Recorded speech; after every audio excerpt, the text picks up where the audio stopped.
ከመቃብር አፈር የያዘውን የቡዳ መናፍስት አይሰለጥኑበትም። ዳግመኛም በእምነት የተቀባው ከየትኛውም ደዌ ይፈወስልህ።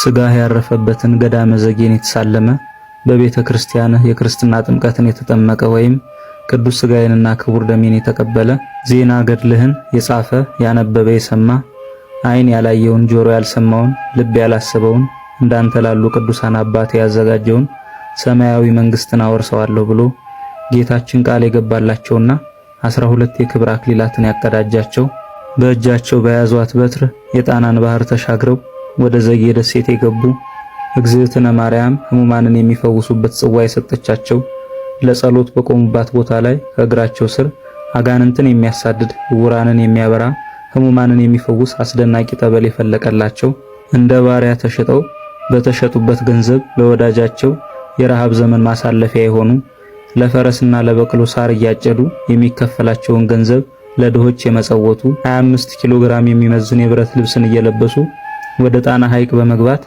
ለ23 ዓመታት ስለ ሀገራችን የጸለዩ ተጋድሏቸውን ፈጽመው በ89 ዓመታቸው በሐምሌ 17 ቀን በክብር ያረፉት ታላቁ ኢትዮጵያዊ ጻድቅ የዘጌው አቡነ በትረ ማርያም ወር በገባ በ17 ታስበው ይውላሉ። ለእግዚአብሔር ምስጋና ይሁን።